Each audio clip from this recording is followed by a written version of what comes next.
Like you play that shit in your car, you know what I mean? Like Yeah. face up, you know what I mean? Like 808 booming like all over the place.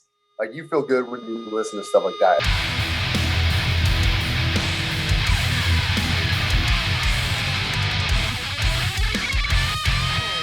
Wait and Bleed by Slipknot.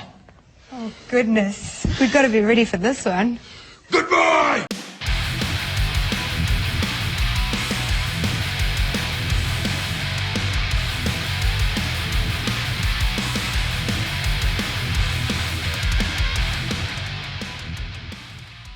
Hell yeah. Well, thank you so much, everyone, for tuning in. This is another episode of the Scoped Exposure podcast. I am very excited to be chatting with a friend from the Oklahoma scene, Colton from SLEDGE. Thanks for coming on the show, man. Thanks for having me, man. I Of, appreciate it. of course. Yeah, we've been chatting about doing this for a minute. What's kind of funny is that I don't think Colton and I have actually had much like back and forth face-to-face interaction, but we spent like an entire weekend together theoretically from Stone Flurry Fest. Just seeing Yep. you mosh for so hard for so many bands that weekend. Yeah, for sure. For sure. Yeah. So yeah, I was So actually gonna mention that. We've never really met. So this is like our first time meeting, which is pretty cool. yeah, but it's one of those things, and I've talked about this before, where like as someone that does a lot of video stuff, like I'm seeing these people on my computer screens a lot more, so it's like, oh yeah, I have this like close connection with all these people, but yeah, we haven't. This is the first time that we're having like a one-on-one, which is really really exciting as well. So Yeah. No, I'm yeah. What's funny about that fest, that really opened the doors to a lot of new friends that I've made through the Oklahoma scene. Obviously, Omen and Give Way and some other bands come to mind. But yeah, I'm really stoked to be talking about SLEDGE because that you guys have been doing band stuff for a minute now, but the new EP that you guys put out at the beginning of February honestly blew my mind. I think a lot of people are honestly sleeping on it if they're like fans of that metal and metalcore space. So I love right, for that this podcast allows me to kind of project that into the larger hardcore community. So yeah, I'm stoked to be chatting with you about that. Yeah, no, and I'm glad you like it, man.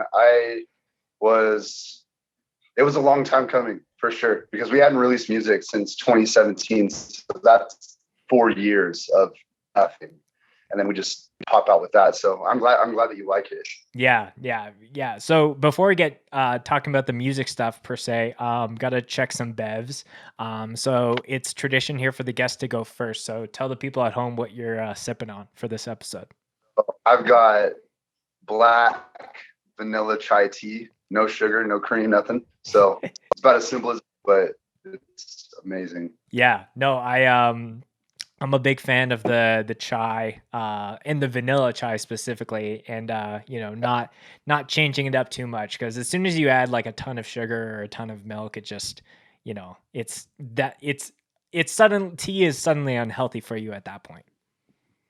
Right. Yeah. My mom, like when I was young, we've been buying the same tea my entire life. Mm. And I've been drinking the same tea my entire life pretty much. And yeah, it's a lot of cream, a lot of sugar, but I like it black. So that's what it is. Did you start out with like the cream and sugar and then over time you like kind of wean some of that out?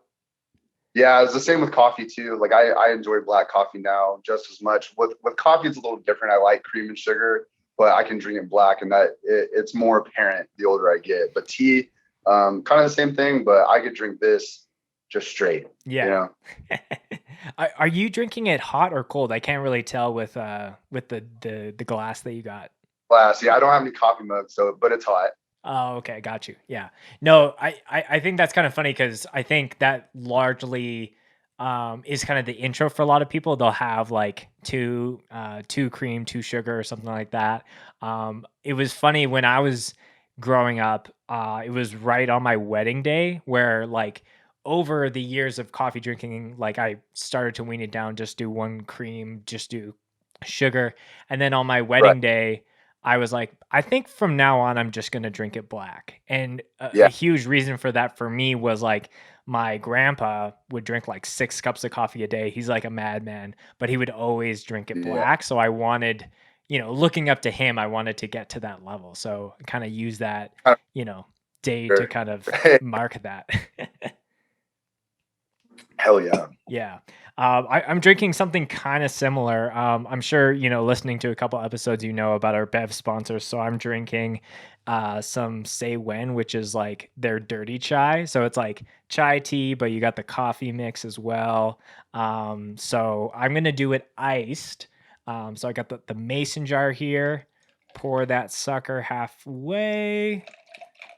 I always like That to. literally looks so fucking. Yeah, dude, I think this would be right up your alley. So I'll send you the link for it when we're done here. Yeah. Because what's great about that mix is that you could do it hot if you want, or you can do it ice. So all it is like a 1-to-1, and kabam, we're good to go. Hell yeah. Okay, well, cheers to you, Colton. I'm stoked to be doing this. Got a bunch of chai mix on this episode. Hell yeah. So, Colton, for any new guests that I have here on the show, I always like to get a little bit of context about how they got into this space, how they got into heavy music. So, tell me, some of your origin story and some of the moments for you that kind of put you on the path of, being a mosh warrior or a vocalist or anything like that. Yeah, for sure. Music has been always been a crazy part of my life. Huge influence. My mom and my biological father, like when they were growing up in the 90s, they were at shows doing all that kind of stuff. And they were more in the vein of like, sort of like the new metal, like they saw like Korn and Deftones and bands like that when those bands were, as big as some of our friends' bands now, you know what I mean? Right. Like when they were really starting out. Cool.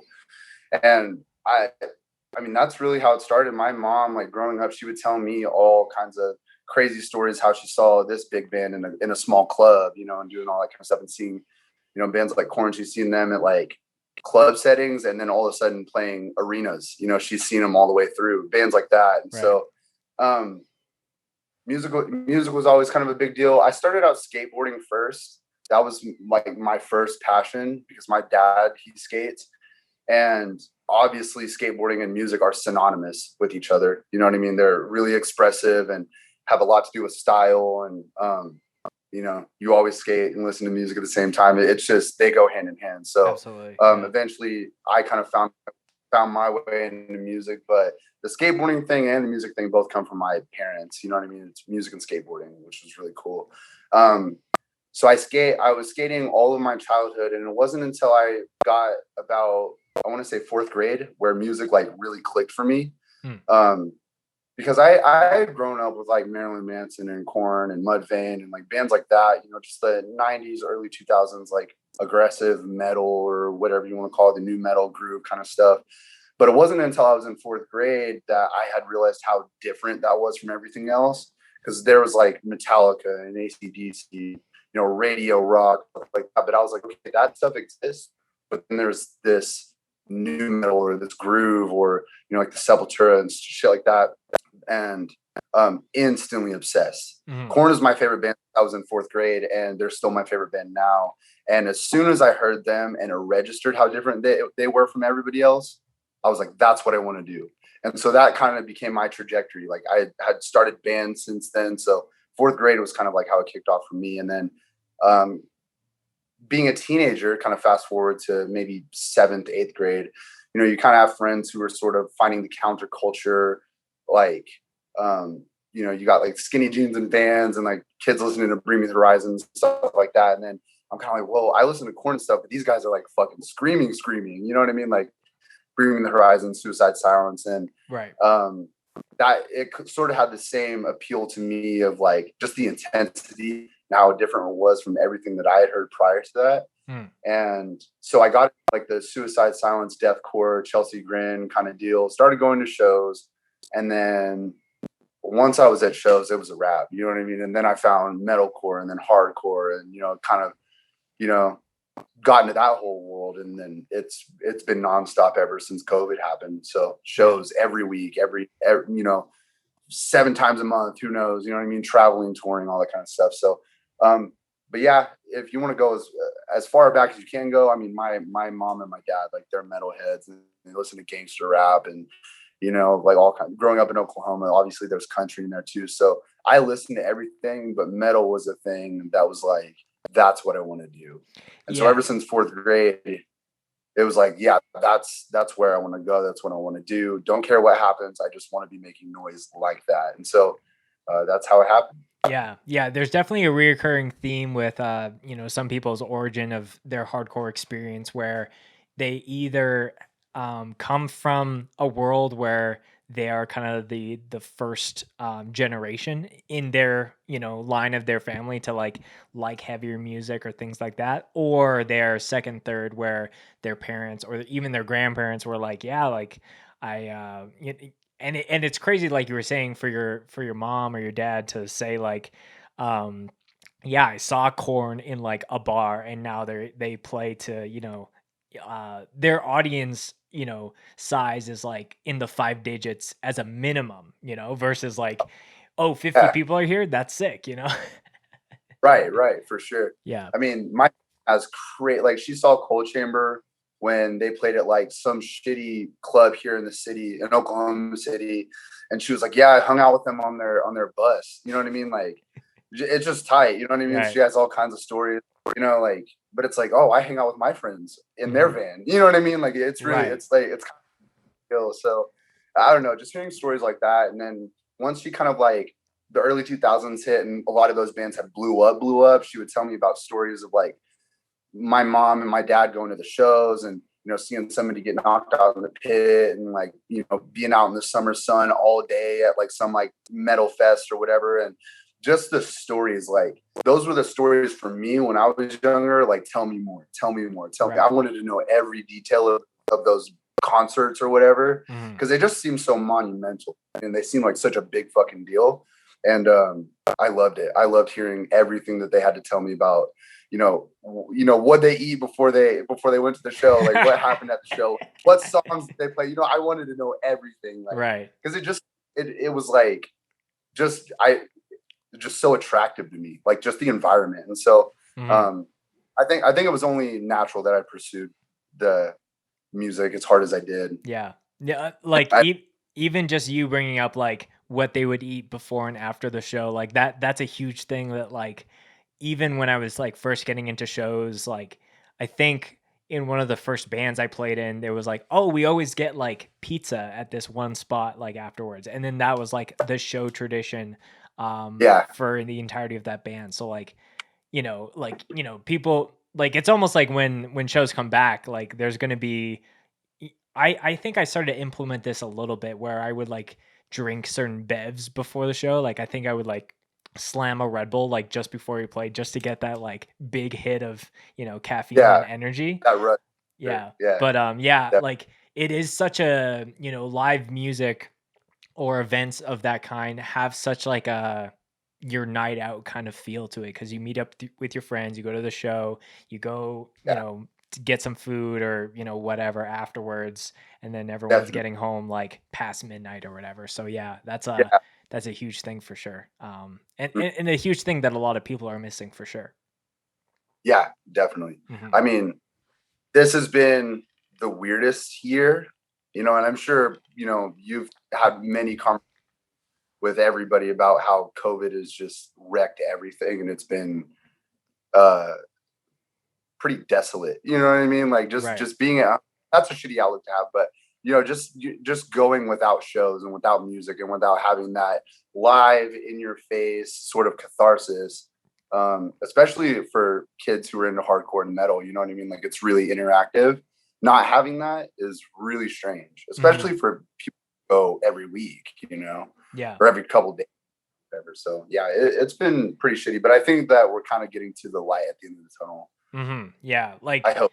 I like if I had to choose, like looking back, the time frame, like if I had a choice, looking back to like go through this time of no shows and I'm a pandemic, because I have talked with people where aside from like band stuff, like the pandemic, they have learned a lot about themselves, or it's given them time to reflect. But I do Yeah. think, there's an alternate timeline where there was no pandemic in the mix, and like humans just adapt to whatever is in front of them, right? So Right. obviously there was a lot of people with killer records that probably would have just gone on and killed it that much further if 2020 was the year that everyone wanted. But Right. that's not the reality. But I do think that yeah, we can see the light at the end of the tunnel, like especially with actual shows being put on right now, and like festival season kind of on the horizon. So I say festival season when I mean just like any fest that that will happen in the Right. fall or whatever. So Right. yeah. Yeah, for sure. But you mentioning, having a quarantine or COVID, like it giving people the space to learn and figure things out. I think that that's been sort of uh, the most important part of the past year and a Hmm. half. You know, you have so much time away from people. You have so much time alone. You have so much time to figure it out, pick up new things, put down old habits, like whatever. It gives you a lot of space to do a lot of new stuff, Yeah. and develop new habits, which, I can't speak for everybody, but there are definitely things in my life that I've kind of picked up just because of quarantine or COVID or whatever, positive things. You have Yes. to find a way to cope. You have to find habits that are going to help you get through these times when you don't have your mainstay or like your main thing that you have going on, like shows or music. I've made music just amongst myself in my apartment. I've exercised. I've tried to do a lot of stuff and do it better. You know what I mean? I've tried to Right. educate myself on things. Just grow. And I think that that's really the best thing that you can do in a time like this. So, Yeah. um, definitely gives you the time to do that. Yeah, like, if like a lot of people will say like take time out of your day to do this, but like the pandemic has actually forced people to do that. Like we all had the couple months of like sitting at home and playing Call of Duty and just like Yeah, doing, dick all, but like now it's been, the realization where, the vacation mode of the pandemic is like far over. So now it's yeah, like, okay, how am I, what are the things that I'm going to be leveling up as a person so that when I can come back into the community, the music community or whatever, normal life is for you, how can I yeah, showcase that, not like you're trying to flex, like here's all these things that I did, but right, I think it will show the people that maybe didn't take the time to maybe better themselves yeah, mentally, physically, however you want to right, spin it, yeah, will be apparent for sure. yeah. It's a real big thing for me to, even before COVID, it was, a really big deal to me to think about what I personally bring to the table to my Mm, circle, to maybe not so much like the scene or anything like that, but what do I have to offer to others? You know what I mean? And um, just kind of reiterating things we've already said, just using this time to cultivate your strengths, you know what I mean, and things that you don't need as much or whatever. And right. so hopefully when things come back, a lot of people have kind of been on the same thing. Just learning to be better people, learning to serve themselves and their people better, and we come back and have a healthier environment. Not that it was unhealthy before, but just to really do it better, Hmm. just in general, because you want to get better.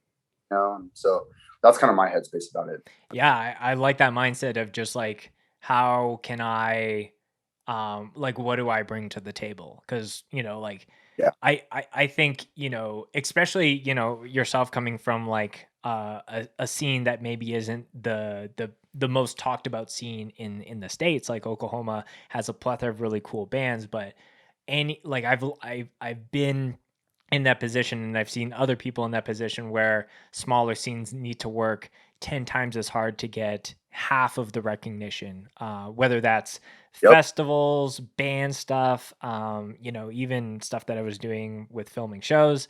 But I think it is very cool that, I hope that most people have taken that mindset that you were saying, that, when they're coming back in their scene, they're like, you know, you know, like as an example, if a photographer was in a scene and they were maybe, starting to charge bands or only shooting certain bands, maybe they're like, you know what, like I need to come back into this space and doing these shows and take as many photos with every single band that I can because, I've missed this so Yeah. much. Or, someone that Yeah. maybe did a regional fest a few years ago and maybe stopped for whatever reason is like, you know what, like I do want to do this for 2022 or 2023 or whatever it is. So yeah.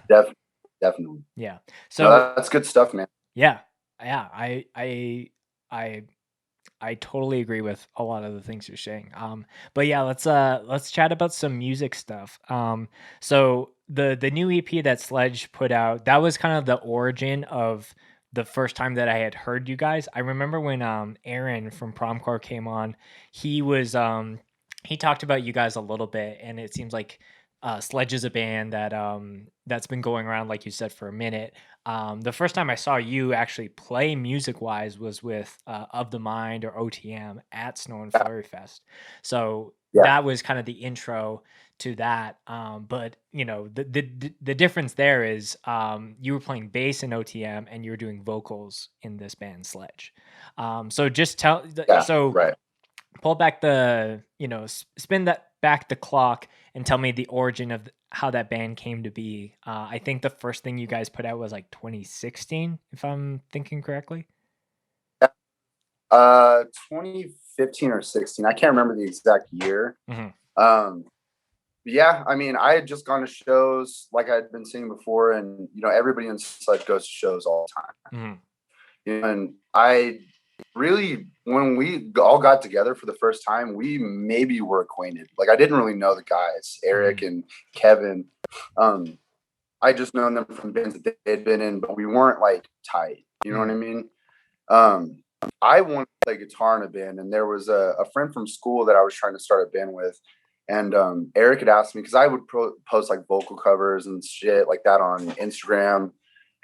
So people who went to shows, like they knew I could yell, and I would hop on stage and yell with bands or whatever. So Eric ended up asking me, "Hey, do you want to do vocals for this band?" I was like, "No, I don't want to do it. I want to play guitar for another thing, like because that's what I wanted to play guitar."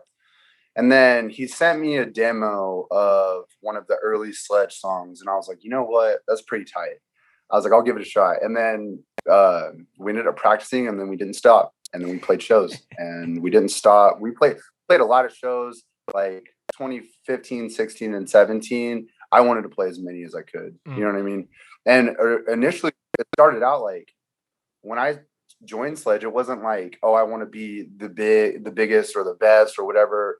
Because there was friends that I had who were already in bands in the local scene, and I was like, I just want to play shows with them. I want to play shows at our local venue. I didn't even think about going to Texas when we started the band. Like, and now like Texas, we could go anywhere in Texas and play like a bomb ass show. Right. And so that's cool. Like, I had very not low expectations, but I didn't think that in just like the early year Pledge that some of the things we would accomplish. You know what I mean? So I really didn't know what to expect, but yeah, that's kind of how it started. I wanted to play guitar in another band, didn't necessarily want to do vocals, but their demo was tight. And then I was like, okay, I'll give it a shot. Yeah. And then, that's how it started for sure. Yeah, no, I love that. Like, like I think most people, when you're going to a local show, like there are certain people that will like pass the mic off to their friends, or they're just so eager to jump on the mic, and then you're like your creative brain starts to turn like, man, why doesn't this person front a band, or why doesn't this person do that as a full-time thing? So yeah, that's really funny. Definitely, I see that a lot actually. I'll see that a lot. I'm like, man, like they're so sick of what they do. Why aren't they doing anything? You know what I mean? Like, right. So I get that for sure. Yeah. And luckily, in my case, I had some good dudes picking up. So right. I was stoked. Yeah, and it's a lot easier to be like, okay, I'll do this when it's like, yeah, the demo is fire and just pops like that. Yeah, right. Yeah, for sure. So so you guys started doing that. We're gonna fast forward a little bit. So the last thing before the EP that came out this year, like you said at the beginning of the episode, was put out in 2017. So before we get to the actual new EP, like what was the reason of that big of a gap of time for new music? Was it just life got in the way, or you were on to other projects with OTM, I guess, or?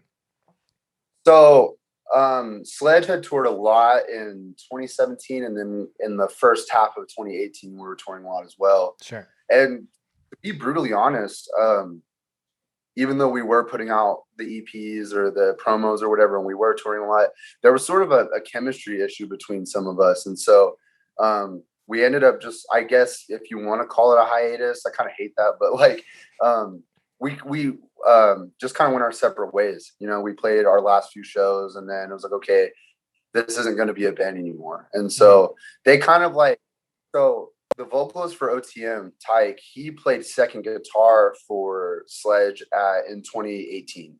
And he, Okay. after I left, he kind of popped in and filled in for me while I was gone.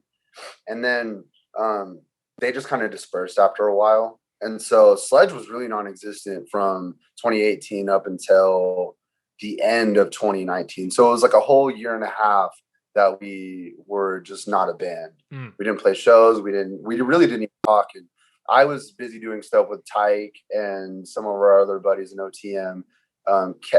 Kevin was off doing his thing. He plays drums. Eric plays guitar in Sledge. He is also in I Am. And so he was really busy. Yeah, definitely. Eric, he plays bass in I Am. So he was busy doing his thing. Yeah, I was like, I wasn't there. Looked like there was a resemblance, but I didn't want to just assume because there was like different states. But yeah, that's sick that he's playing in both bands.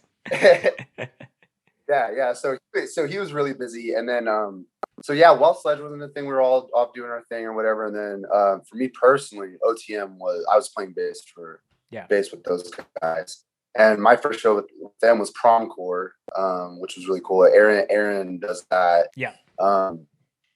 And then we did our little run, and we played a lot of shows here, and then we ended up kind of breaking up or whatever. And then that was about a year and a half break. And then at the end of 2019,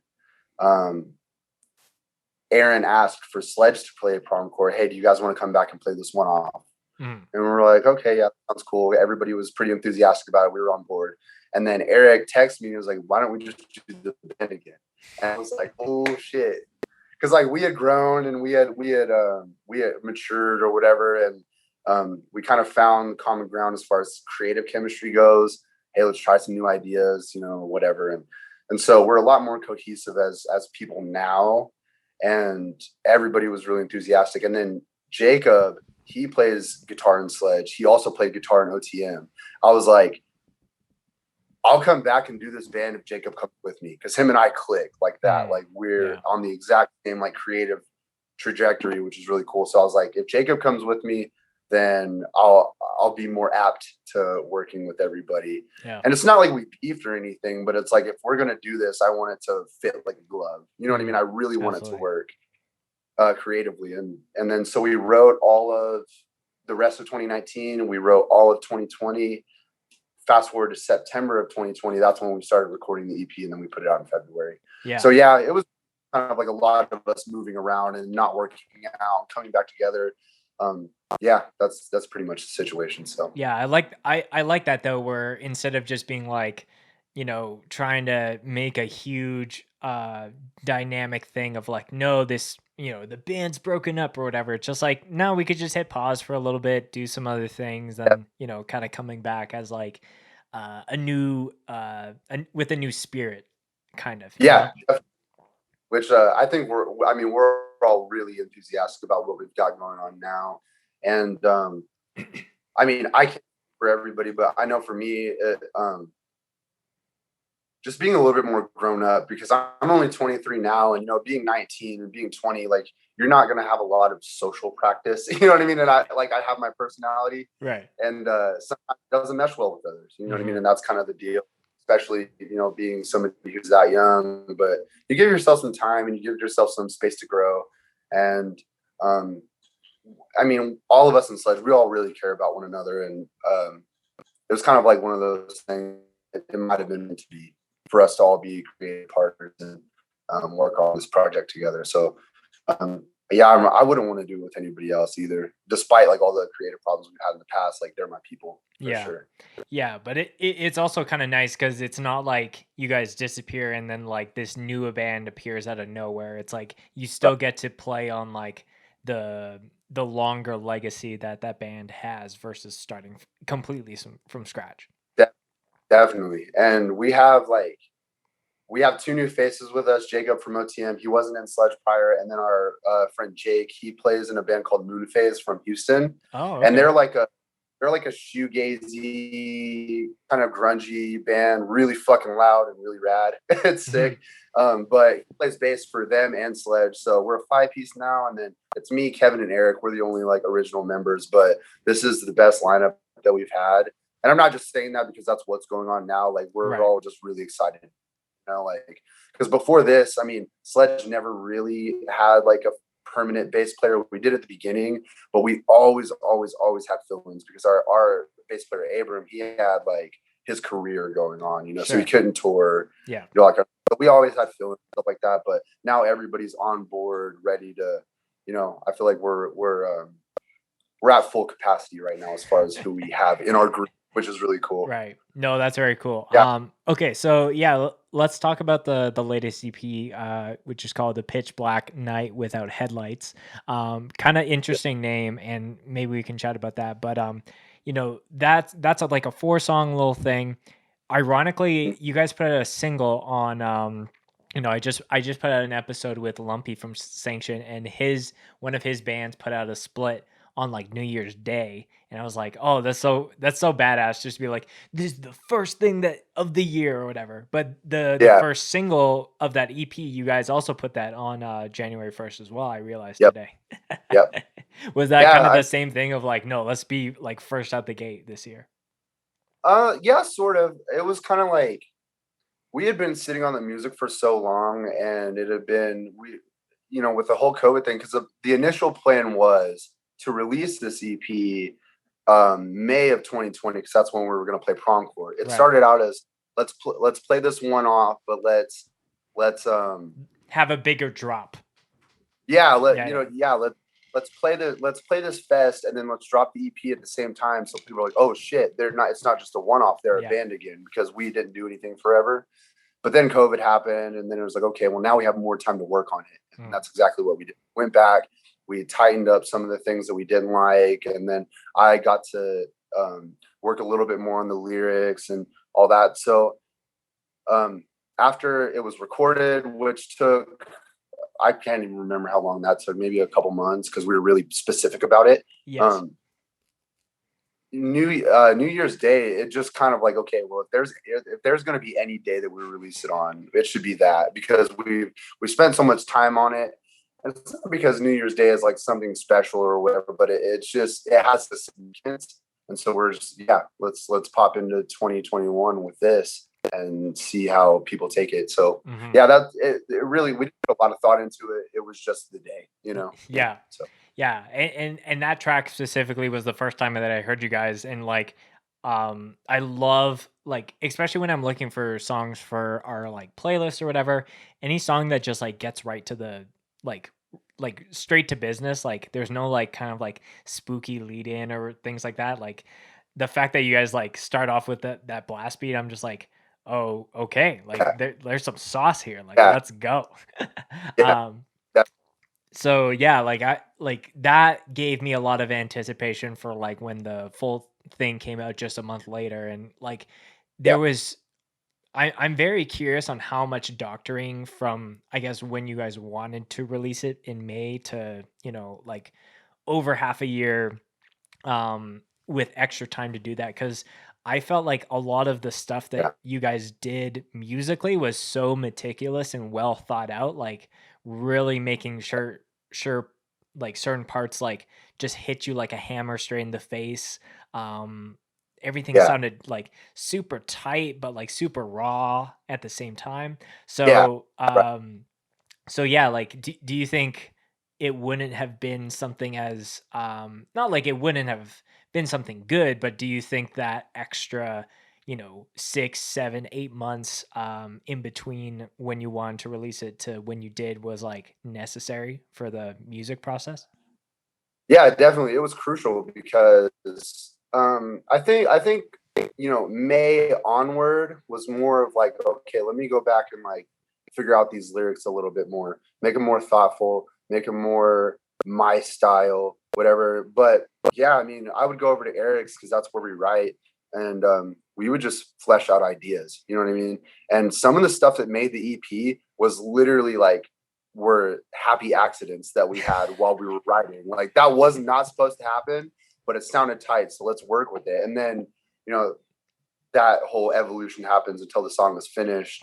But yeah, that period between when COVID hit and then by the time we started tracking, it was crucial because if that didn't happen, I mean, the songs might have been completely different, and what we were supposed to put out during Promcore of 2020 might have been completely something else that you would hear lyrically for sure. Yeah. Because I remember being in quarantine, like hiding in my bedroom and just like pen and paper. You know what I mean? Just like get it, like hearing the songs over and over and over again, just really working it out. Right. And so yeah, I mean, that's another thing that I have to thank quarantine for is giving me the space to be able to write that shit.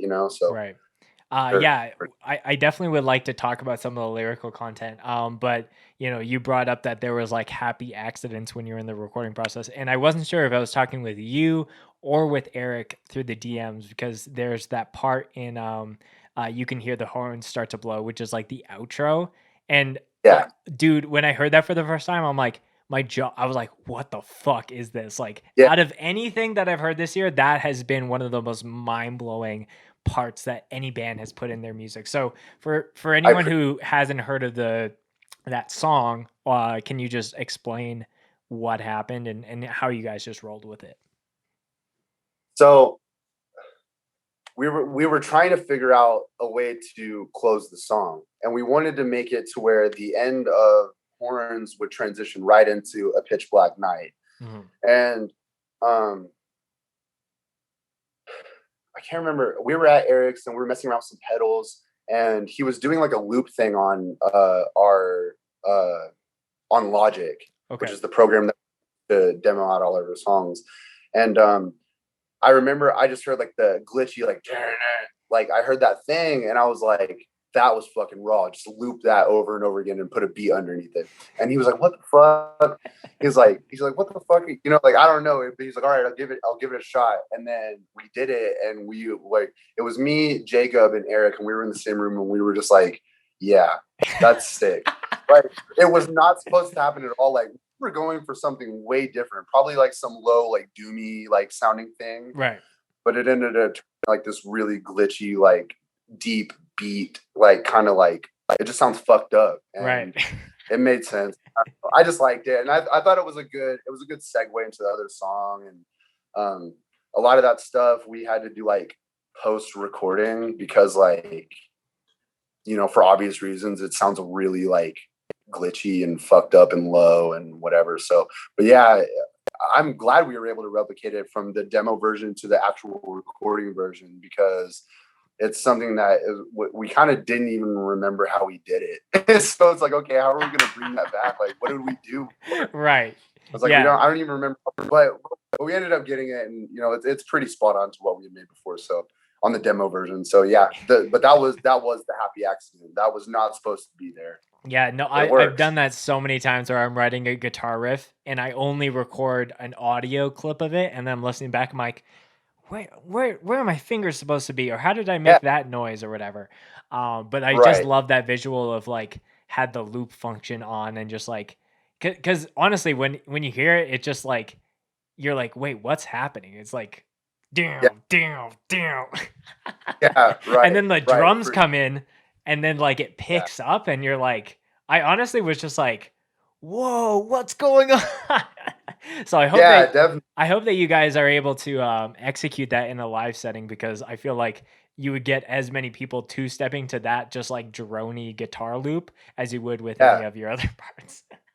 Yeah, no, we're gonna do it live for sure. Absolutely. Which is cool, and I'm excited to play that kind of stuff, just as excited. I'm just as excited to do that as I am to do like the heavy blast beats and breakdowns and stuff. Absolutely. Because I think that just sonically it has a feel to it, and it has a I think it's also a good change of pace for, because like a lot of the EP is like blast beats and really aggro, like in your face, and then you have this moment where it's just like this beat that you can like you play that shit in your car, you know what I mean? Like face up, you know what I mean? Like 808 booming like all over the place. Like you feel good when you listen to stuff like that, and that's my favorite feeling personally. When I listen to my favorite bands, like I'll roll in my car and I'll be like, this feels great. And I want my music to do that too. And this is just the way that SLEDGE does that, you know? Yeah, no, like there's too many times where I'm listening to my own music and like I'm realizing while I'm driving, I'm like, oh, I'm 20 over the speed limit just because like there's so many fast riffs or whatever. So it's the same thing when you hear anything else that you just like really fuck with. You're just like I don't like the amount of times that I've like slammed my like steering wheel while I'm driving because I'm just so amped while listening to something by myself is like, oh yeah, I can't even recall. Like it's too many. Yeah. Oh, I'm there with you for sure. I jam hard when I'm like going on the highway. Yeah, for sure. The tunes are blasting. Sometimes Definitely. I'm always thinking like, because sometimes I'm like drumming to stuff, and I'm like, anyone at this red light probably thinks I'm a mad goon, but like I don't even care because this shit is like just popping. Yeah, definitely. I'm right there with you for sure. I jam. Yeah. It's like the speakers in my car, like they're just their lifespan is just decreasing rapidly. The amount of times I've just blasted my tunes. Okay, so you brought it up a little bit as far as like, you know, spending extra time on the lyrical content side of things. Just tell me about like the theme that you like. Is all the 4 songs kind of all tied together? Are they all kind of their own entities? Tell me a little bit on that side of things. So I don't necessarily think it's like a concept EP, but they're loosely connected. Sure. So you have the title track, A Pitch Black Night, Without Headlights. And that's, to be brutally honest, that's pretty much a true story of me, like in a not so great place mentally and kind of just, you know, flying down, you know, my street without headlights, you know, at nighttime, you know what I mean? Just kind of like in a really deep place. It was probably around 2017. And that's pretty much what the EP is about. Like I have a pretty vicious anxiety problem, and that obviously like with OCD, and then, you know, you have things like depression and stuff like that, but it was at an all-time high around that time. So I was dealing with some like paranoia and, you know, just some heavy duty mental stuff. Sure. Not to air it all out, but that's pretty much what the EP is about, and sort of how deep that kind of stuff can go. And so, I mean, even if you take the titles like Eyes Take the Shape of Stars in My Sky, that's literally about being so paranoid that like your worldview, instead of like looking up at the night sky and seeing, you know, really beautiful stars or like the skyline or whatever, you kind of like feel like their eyes looking back at you, you know what I mean? Just that paranoia. Yeah. And so that song's about my struggle with that paranoia and sort of the overwhelming depression that comes with that. And then you have Detonate, which I kind of view as like a song that has dual meanings. You could view it one way as like, you know, because the song's ultimately about like anger, you know, which a lot of people write about these things: depression, anxiety, anger, whatever. But you can kind of view it like a destructive anger, or you can view the song from a perspective of a righteous anger, using it to propel you forward to do better things, to succeed. Right. You know, and so you would really have to, because I talk a lot of shit on that EP. Like there's so many lyrics. So like you would really have to go line by line and dissect each line. But from my perspective, I kind of view Detonate as like that righteous anger propelling me forward. I wrote it from a really bitter and angry place of like, I hate the world, you know, and I feel really betrayed by my loved ones or my people or just my world in general. Right. And I'm going to use self-destruct. But the more that I've grown, even since I've written that song, it was more so about using the anger as a utility rather than using it as something that is going to be a detriment to you or to other people. Okay. And so that's kind of what that song's about. You Can Hear the Horn Start to Blow is about somebody that I know. It's actually not even about me, but it's about somebody that I know who had, and they were close to me growing up. They always kind of like talked about the rapture or the second coming of Jesus, coming from the Christian standpoint. And they always kind of like talked about it with like a nightmarish like feel to it, even though they were religious, they were Christian as well. Because you think of like the rapture or whatever, and people coming back or Jesus coming back, and it's a good thing worth celebrating. Yeah. But it was always like the vernacular around this was sort of like a nightmare, sort of a scary thing that's going to happen, And so that song was just me writing about their struggle or like their fear of that, and sort of how it can kind of like coincide with my fear for other things, paranoia, that kind of deal. And then you have A Pitch Black Night, and that, in my opinion, is the scariest song because it's sort of the after the three songs have already happened, you kind of have this song at the end. What that song is about is sort of a feeling like your life is a loop over and over and over again. And that, my life, no matter where I'm at, I've lived this before somewhere in some universe. Some way, somehow I've seen all of this before, and I'm just reliving my life over and over and over again, like infinite time, and that was sort of an anxiety that I had for a while. And I don't know if it was like a spiritual anxiety or a religious anxiety, which I'm not religious at all, but the world being what it is, I don't know what the fuck's going on. But just I guess like sort of like the idea of like reincarnation or like feelings of deja vu, like I've seen all of this before. And to close that song out, because the reoccurring lyric in that song is "Blessed be the day," and I talk about daytime or the sky a lot in the EP, just sort of like my relationship with the sky and the world and my worldview. And the final lyric of that song was "Blessed be the day I passed so far away." And that's just sort of like, I don't know how many times I've lived this life, but I can't wait till I'm living the last one.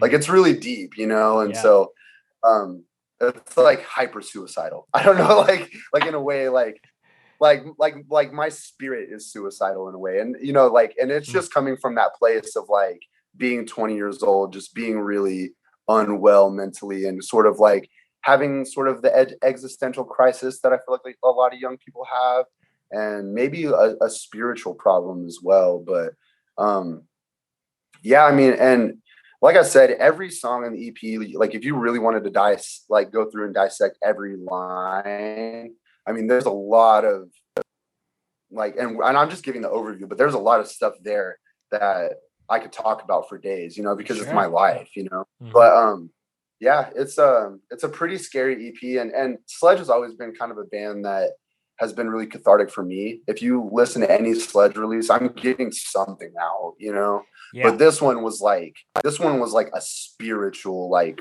experience for me. Like, it's a heavy one and it's a deep one. But one thing that I kind of appreciate about it is that at least for me, I personally feel like it doesn't come off like. I feel like some of the lyrics that I've written, you kind of have to think about them to let them like really sink in. It's not something that's like you can take a glance at and be like, wow, that's really scary. Because I feel like I kind of wrote the lyrics in a way that's sort of, I don't know. You would have to really like dig into them to kind of get the true meaning of what I'm talking about. Sure. And I think some of the lyrics, especially in A Pitch Black Night, because that's really like, I guess, metaphorical in some way. I don't know. You would really kind of have to figure it out. Not that I was being cryptic or anything, but these were problems that I myself didn't even have fully sorted out. So how am I going to write about things that I don't even really know what happened to me? You know what I mean? So, and a lot of these things that happened 3 years prior. So it's like, I'm kind of storytelling at this point. Yeah. So how am I going to build an accurate story and kind of do it like a really good horror movie? Because that's an influence of mine, Yeah. Especially for me. there's a ton to unpack there. I think the first being the one of the last things you said, just about, how am I supposed to write about stuff that I don't even really know about? And I think that's a really Yeah. that's a very powerful thing to say, because it showcases for people in the scene where it's like, you don't have to have all your ducks in a row to talk, like to write a song about uh a mental illness that you're struggling with. Like, because I think that resonates with people to be like, oh, I'm in that same place where I don't have my shit together, or like Yeah. whatever it is. So I think that's very cool to, and like, you know we've seen it a lot with different bands where like maybe a vocalist on the demo or the first release will talk about this, but then like records later they're actually like revisiting those lyrics and putting another spin on it because they've learned something about themselves in that Yeah. time frame. Yeah. And I think about, oh, sorry. No, I was just gonna say, like, as an example, I know, like, like I try my best not to name drop Knocked Loose on every episode, but it's just there's so many aspects of that band that you can unpack. But like, Brian Right. talking about on All My Friends, like the one of the very first things that he says is, all my friends are so full of shit. They talk a lot, but they'll never fucking get it. And then, on the next record, Billy No Maids, he's like, well, maybe I'm the one who's so full of shit, So Yeah. as a lover, as someone that's listening to that music, you can kind of see the growth and the progression of a vocalist, whatever. So yeah, I just wanted to reiterate what you said there, because I think that's very powerful. Yeah, definitely. And I kind of like think about doing the same things, because it's like, how often can you, or how often can I, as a writer, consistently unpack shit? You know what I mean? Like, where's the growth? You know what I mean? Yeah. Like, so I think about where is Sledge going to be in 5 years? What am I going to be writing about? Am I going to reference things before? Am I going to be writing about different emotions? Hopefully, hopefully that's the case, because I think that shows growth and, all that stuff. But yeah, just being able to, because I mean, I'm not just somebody who's, anxious and paranoid, or, angry or whatever. Like, I have excitement and I have happiness and stuff. And the well's going to run dry at some point, being pissed off and sad all the time. You know what I mean? Like, I'm not, Sure. I don't plan on doing that shit forever. You know what I mean? So, at some point I have to start figuring things out on a personal level. And hopefully that translates to my creative expression as well, being able to talk about things that aren't so heavy duty all the time. Or if they're not heavy emotionally, they can be heavy sonically, or, just something to always keep it fresh, because I don't want to ever be stagnant creatively. But yeah, unfortunately for me in my young adult life, it's sort of the darker, deeper things that I'm needing to express and get that catharsis for. So we'll just see where it goes. But yeah, definitely definitely curious about how I'm going to talk about some of my shit in the future. Yeah. And like you were saying a little bit earlier, like, in the actual recording of like putting down these certain words, like it was emotional for you. And like, I think it's one thing to like have a really deep topic that you're writing a song around, but like sometimes when you hear heavy music and you hear how much like emotion and passion is like going behind that like vocal take or that scream, like it makes you like, okay, like what is the song about, because you can kind of feel that same energy. So like and I know, like listening, like there's some moments where it's like, oh, that's heavy, but then there's just moments where I'm just like, man, Colton is like going through it to like in this song or whatever. So yeah, I have to applaud you for your performance and how raw you made it feel there. I appreciate it. I really do. And I hadn't tracked since 3 years ago, so Right. it's kind of like, it was really important for me this time around, because this is definitely my most important release for me personally. Mm-hmm. And so I had to constantly remind myself, tap in when I'm like recording, when I'm tracking, tap into like, refresh, look at a picture, have a reference, do something to take you back to where you need to go to deliver this the right way. Because there's a way that you feel about the lyrics. There's a way that you feel about what you've written. you want to give a true performance. You know what I mean? You want to give something that, because my favorite artists, when I listen to them, I know they're being authentic. Yes. And I want to be that for a listener. You know what I mean? I want to, when you hear a Sledge record, that it's honest. You know what I mean? Because there's also a lot of bands that I'll listen to. I'm like, yeah, they're talking about this, but I don't believe them worth the fuck. You know what I mean? Like, sure. I don't buy this. You know what I mean? Right. I want to be something worth buying. You know what I mean? I want to be something that's worthwhile. And like I said before, music is like, well, I've said it in one way or another, but music is like my number one thing. You know what I mean? So if I'm going to do it, I have to deliver everything that I have, you know? And so that was sort of my thinking. But there was times where I forgot I was tracking while I was tracking, because I was just so in there, like, wow. I have to really just close my eyes. And like, I was like on my knees at certain points of tracking, where just microphone in hand, eyes closed, just really sending it, And so I think that, well, I would hope that I would hope that did translate, to somebody who's outside of my circle, because everybody in my circle knows me, but I hope that a listener across the world could, even if they didn't even speak English, like they would know that something's going on. You know? Yeah. No, I love that visual, because, you're not leaving anything on the table. Like, you're fully committing to that song, to that recording, to that delivering of that one line. I think it was I was listening to an interview with Adam of Orthodox, and there was like moments on their record where he was like crying and just like weeping and just like almost or like laughing. Like, there's all these emotions that like come over, and I think that's like almost like one of the most beautiful things about metal music is that hardcore can just be like all kind of like tough and whatever, but like metal always, in my opinion, like, and it was a huge reason why I connected to it, is like it does touch on a lot of those really heavy, like, pun intended, topics. Hearing, even like Corey Taylor from Slipknot just like scream his guts out at times, and you're like, that's almost like the standard of what you want to do. So I applaud you. And anyone who's like going that far in. And I like how you said like tapping into that to, allow yourself to go to that place to produce the best piece of art that you can. And at the same token, you're allowing yourself to, make that song to hopefully allow you to get through that time in your life that you wrote that song about.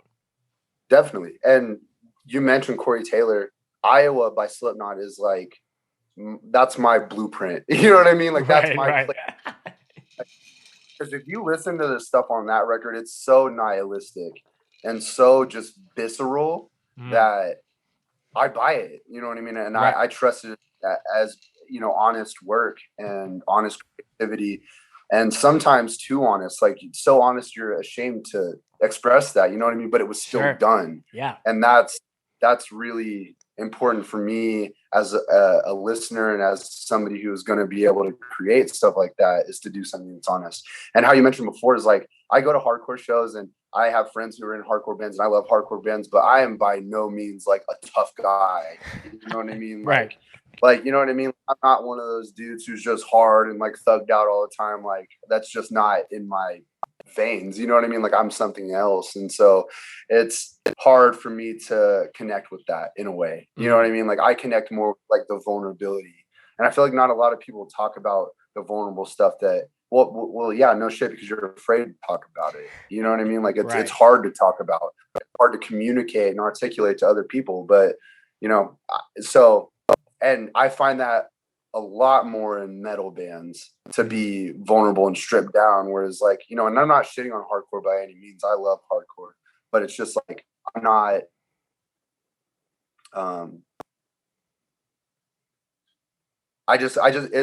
metal resonates with me more for that reason. You know what I mean? Like, the tough guy doesn't really like resonate with me personally. I love it, and I love to bounce to it, and I love to stage dive to it. but I'm not gonna use those records to help me get through a hard time. I'm gonna go listen to Iowa. I'm gonna go listen to Issues by Korn. You know what I mean? Like Right. that's how I work through my shit. You know what I mean? Those are records that help me get through it. So yeah, music is my artist for sure. yeah, and I'm sure there's listeners or people who are watching this podcast. They could be like, "Oh, well, like this hardcore helped me through this." Like, you know, like Have Heart, I'm sure like saved a lot of people. You Sure, know, yeah. as far as those kind of things. But I think it is, you know, something to be said where there's, you know, I think it maybe is like, you know, depending on how you look at it, because there's definitely metal bands like you said that are very themselves and authentic and write about really big issues on a personal Right. side. But there's for sure a lot of metal bands who are just like, let's just write about the most like metal sounding things ever, as far as like Right. Yeah. cutting Sure. people up with chainsaws or whatever. So I think there is definitely Definitely. a balance, but I think that there were, you know, with, you know, the Slipknots and Corns and a lot of those, that wave of bands that was like a standard for a lot of the time where it put people onto that because it was like you were saying, it's almost like there are things that are being said that like you would never expect someone to put that down on a record, you know? Yeah, definitely. And that's a big influence of mine is just like they're not so much influences on how to sound, but just sort of they had the freedom to say things that they themselves probably had a hard time expressing, you know what I mean? But they still did it anyways. And Right. so them being able to do that encourages me to do the same exact thing. You know what I mean? And that's why they're such huge influences for me. And I love hardcore and stuff, but I'm a fucking headbanger. Like I love metal. Like that's my shit. You know what I mean? Like that's what I grab. So it's not to knock, you know, like Have Heart or any other band that, you know, Verse or somebody who's like saved people's lives or whatever. Like I get stuff out of that too, you know, kind of bands like that. But where like my soul is, as far as like my musical taste, is like it's metal for sure. For sure. Yeah. But yeah, no, music saves for sure. Yeah, no, I think that's very sick. We're gonna transition a little bit here. Well, not really, but you know, like I was saying before at the top of the show, like you guys are a sick ass band from Oklahoma. Anyone who's made it this far in the episode, it clearly knows that you care a lot about the music and put a lot of your heart and soul into that. The music itself is bad fucking ass. But you know, Oklahoma is one of those states and scenes that a lot of other smaller states and scenes struggle with the aspect of just like getting out there and don't have that like I hate to use this term, but like hardcore cloud as far as like where they're from.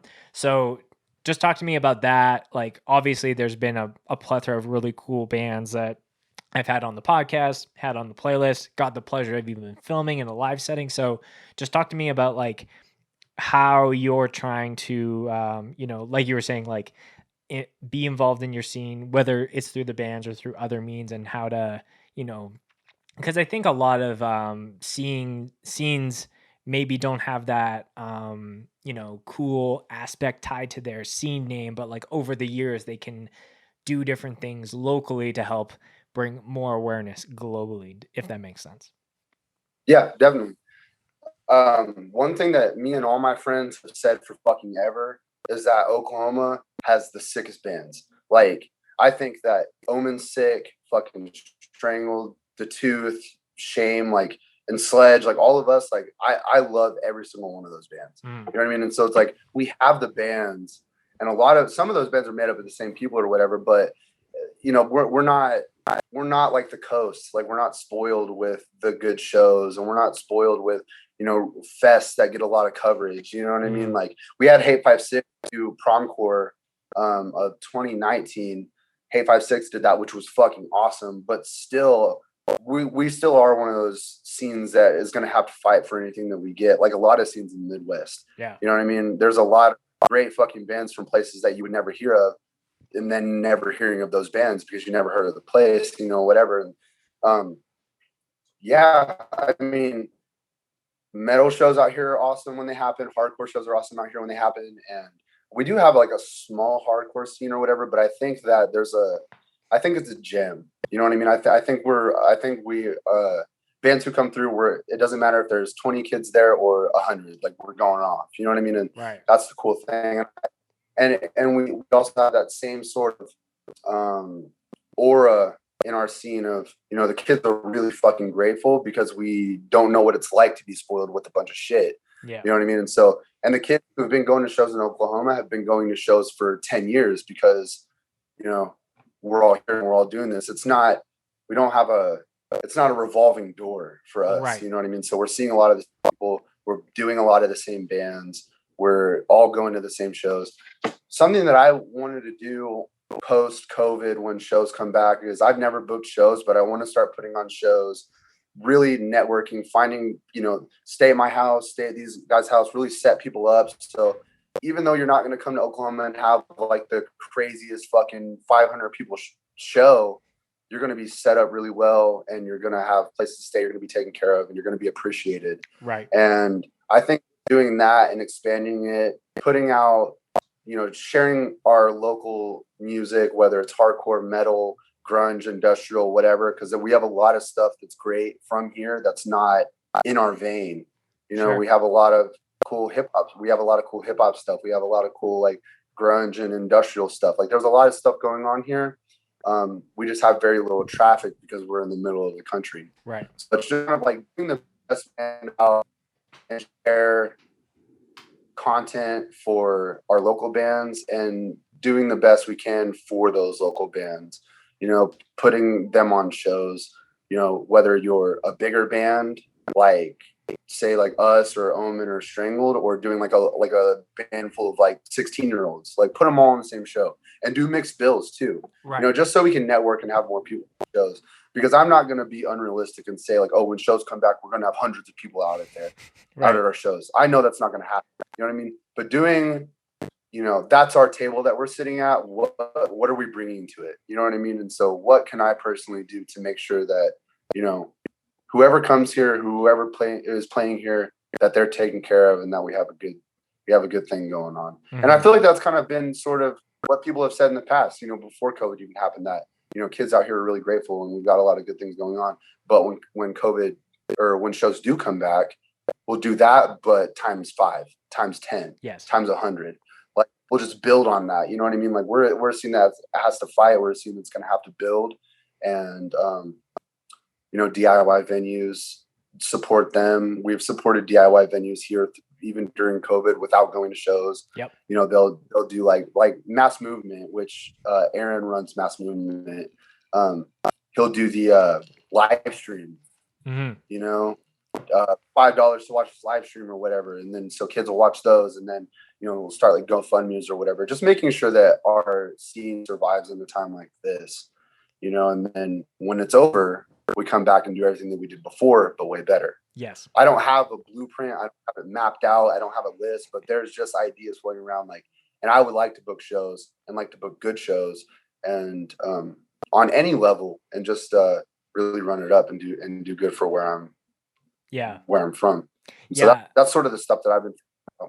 Yeah. I think like a few things I want to unpack there. I think the first, just noting that, like, you know, I thought it was really cool that that Sonny came down and documented the 2019 prom corps, because that was the first time that I even heard about that fest. Like, it was before Snow and Flurry, so I was getting to see and just get exposed to some of those bands, which I thought was really, really cool. So it makes me think, if prom corps 2020 could have happened in an alternate timeline, I think a lot of people might have just been there because they're like, I saw this on Hey 56. So, you know, that's a huge thing, you know, for Fest to have someone document it in a professional manner. So it's like a year over year kind of growth aspect where people are like, I'm sure so many people wanted to go to LDB Fest, you know, this year, 2021, just because of, you know, you can clearly see the 2019 to 2020 attendance level is like a 9-day difference. It's crazy. Yeah, definitely. So there's that, A. But B, I like how you were saying, like, realistically, it's not like there's not going to be these kids that just come out of the woodwork and they're like, I've discovered Knocked Loose or Vane or Code Orange while I was in quarantine. Like, there might be a sea of kids or people in a younger age bracket who just like live music, so there might be open to going to something like anything for the first time. Because I've had that Yeah. conversation with people, like, you know sometimes you're not sure like how much you want to give away of like your weird musical interest. So you're like, yeah, I miss going to concerts. Like, like I don't know how much you know about shows or DIY shows or Right. things like Right. that. Yeah. So I've had it before where I've said that and someone's been like, oh, I'll literally go to whatever when we can have that again. So I'm like, will you come to a Yeah. hardcore show? Like, we'll see. So Right. Right. I do think that there might be some people that are interested, but I think you're right. Like, it's not going to be these kids that just spring up out of the ground and they're like, okay, can I pay $10 to go to the local hardcore show? But like you said, doing the things they were doing prior to this pandemic hitting, just doing that like times 5 or times 10, like do Yeah. more shows, start more bands, film more shows. So I definitely think there's going to be an interest for every band to play immediately, but I think it almost needs to be that in spades. Like, just keep getting things, getting people interested, because I've talked about this with friends, especially kids who are getting out of high school. Like, if they're not going to shows and getting involved in the scene, they're probably going to go off and do something else with their time. For sure. Definitely. Mhm. Another thing that I've talked about with my friends is doing like some really ground level work, even as something as simple as like putting up flyers in our skate shops, Yeah. or going to the skate parks and shows there. You know what I mean? Because like I said at the beginning, skateboarding and music go hand in hand. Like, we've had skate park shows where like kids are like skating all over the fucking place and there's a pit right in the middle. Like, that's the sickest shit in the fucking world. So it's like just Absolutely. doing stuff like that. Yeah, like that's like one of the things is like, well, like if that kind of stuff can happen, like, there are kids all over, like, and we're from Oklahoma, like, a lot of the kids are few and far between, but like there are going to be kids who want to come out. So, hey, go out to the skate parks and talk to kids. And me and all my friends skate, so it's like we know these kids, and a lot of our friends who are in the pit and stage diving, like, we all skate too. So it's like, Right. and I even like I was up at my skate shop the other day. It's right down the road from my house. And I was talking to the owner about like, hey, like, do you know any way we could do like shows at skate parks or like have kids come out? He's like, yeah, like put up your flyers at my skate shop, put them up in the window, and shit like that, just to get people to see it and know that it's existent. Yeah. And yeah, just doing stuff like that and trying to get, even if it's one kid or two kids or three kids, like just getting them out there. They'll tell their friends.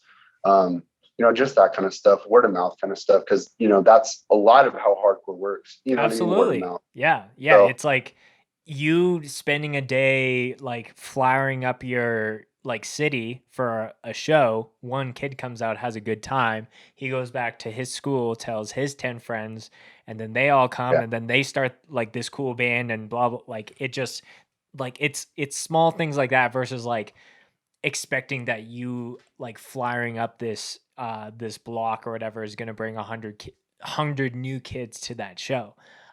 It's yeah, it's the same mindset that I take with this podcast. It's like, if I get one person who's listening or watching to listen to Sledge and become like a super big fan of your band, like, to me that's a win. It's not like I'm going to look at my follower list and if I don't see that growth for you guys, then I did something wrong. Like, I'm always thinking in those right, smaller aspects of, doing, in the same token, someone could see that you were on this podcast and then they become a fan of this podcast. So it's those small things, but yeah, it requires a lot of work yeah, just to, have the snowball start to build. yeah, definitely. And it's that grind is important. Every part of that is important. And it goes both ways for me and you. How you're talking about, your people listening to Sledge, and then somebody who never heard of Scope Exposure, but they know me, and then seeing you, and then just kind of stuff like that. That's a cool grind, and sometimes it's a slow burn, but and that kind of goes for anything: doing a band, doing a podcast, help building your scene, whatever. Oftentimes, especially when we come from places that we come from, it's a slow burn for sure. But having those relationships, building those bonds is worth it. So, Right.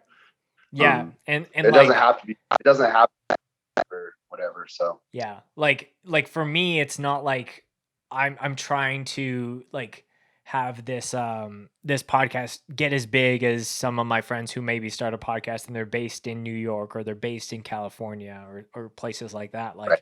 Like, you know, when I Yeah. had Jimmy from Low End on the podcast, you know, he outright said the reason I fuck with scoped exposure so much is because you come from a place where you know that you have to work for it. So, you know, I think that is super cool to see where like a cool band will start to come up or like someone will start someone and it's like, wait, you're from here? Like for me, that's always been like the weirder the place that this group or this artist or whoever is from, the cooler it is, in my opinion. It's not like, Fuck you.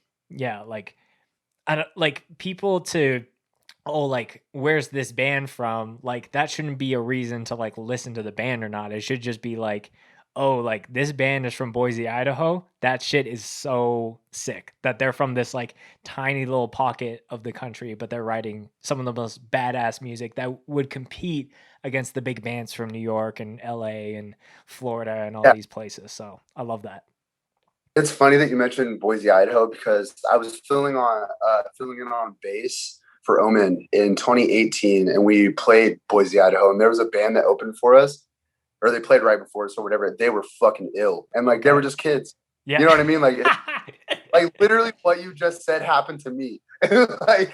like I saw that. a band that was rad, full of kids who were just stoked to be there, and it wasn't a crazy show, but it was rad because it was like, we're in fucking Idaho. Like, you know what I'm saying? But there's this sick ass band that's playing right before us. Right. And I don't know, it's cool shit for sure. But yeah, I got a lot of friends from Boise. It reminds me, like, I think I saw on Twitter that someone had tagged us and said, I love the fact that Spencer from Scope brings up Boise, Idaho on the podcast so much. And I think part of it is a nod to that, but at the same time, like, Ingrown, Rejection Pack, State of Suffering, like Swarm Beating, like there are so many badass bands from there. And I think it's so much cooler that all those bands are from that area versus like I can name 100, you know, cool bands from California, but you know, Right. again, it's 100 cool bands from California versus like, let me name you like 4 amazing bands from like Savannah, Georgia, or like Denver, Colorado, or Portland, Oregon, or whatever it is. So it's very, very cool. Definitely. A couple other questions here, Colton, before we start to wrap up the show. I know in your Instagram handle, 976 is in your tag, and sometimes like you know, because you're in, you know, like anyone who's been in hardcore long enough knows like any like 3-digit number is usually like a nod to like an area code from where that person's from. Yeah. But when I Googled that, it didn't come up directly and say Oklahoma. So I was like, is there something else that this, you know, set of numbers is supposed to represent? Right. So our area code is 405. Okay. So, but I don't have that in anything. 976 Evil is my favorite Deftones song. Oh, okay. That makes sense. Yeah, it's actually my favorite song of all time. So, and I've had it as my username since I was probably 16, and it's never changed. I changed it once, like a month ago, because I was like, I'm gonna try something new. But now I was like, no, it doesn't feel right. Because dude, like I have the quick change back, making sure no one else took it. Yeah, no, straight up. I was like, I can't give up that name, and I have 976 Evil tattooed on me. Like I'm with it for life. Okay. So, like, yeah. So you're like, if I got the tattoo, maybe I should just have that as my Insta forever. Yeah, for sure. No, it's just my favorite Deftones song. And actually the song title came from a movie in the 80s or 90s called 976 Evil. And it's like, I guess it's like a phone number or whatever. I've never seen the movie, but it was like, oh, fuck that. I can't speak on it. I don't know. But yeah, it's a movie. It's a movie for sure. Yeah. But yeah, no, it's just my favorite song ever. Yeah. So, no, that's too funny. And it's even funnier that that I guess the Oklahoma area code is 405 is what you said? Because the area code up here in Calgary is 403. So we're like 2 numbers off from one another. Oh yeah. Yeah. So yeah, I had to ask that because I think I was perusing around your Instagram and I saw something else that said 976. I'm like, I don't know if there's some significance here, but it's just a Deftones thing, Right. which is sick still, in my opinion. Yeah, sure, for sure. Well, Colton, this has been a really fun chat with you. Like I said at the top of the show and throughout this episode, like I really think you guys have put out a really killer EP, and I hope that more people who listen or watch this episode will go and check it out if they haven't. I think, obviously, I can see notes of, like some early Slipknot stuff. There's definitely like I feel like you guys could really be up, playing shows with Vane and Code Orange. Like I feel like you guys would mesh very well together on a stage aspect. So, Thank you. yeah, I'm really stoked for what you guys have coming down the pipe, and like get to play those songs live eventually. And yeah, the last segment of the podcast here is a favorite mosh story that you would like to share. So that could be anything from, because anyone that knows you knows that you're a very lanky, tall dude that flips around and goes hard for your friends. So it could be something that you did, something that happened to you during one of the times you were playing. Anything that's the first thing to your mind is how we kind of end off the show here. The first thing that comes to mind, it's not so much a mosh story, but Sledge was playing in Des Moines, Iowa, and there was really not a whole lot of people there. But I don't know, maybe like 30 kids, and it was a really fucking cool show. But we were playing in Des Moines, and during our last song of our set, we have like this like stompy like mosh part or whatever, and I ran across the room and like front flipped into this kid and like body slammed him onto the merch tables. And then I flew right back to the stage and finished the set. So like, that's something that happened to me when I played. I'm trying to think. I don't know. I've been going to fucking shows forever, just like everybody in our podcast. It's kind of hard to say.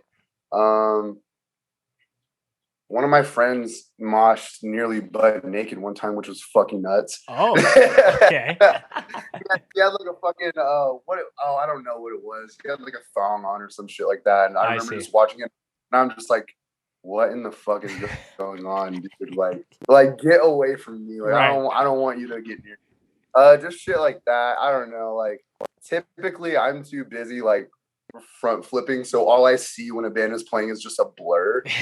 So I don't know, like yeah, just flying through the air. Yeah, no, it doesn't matter.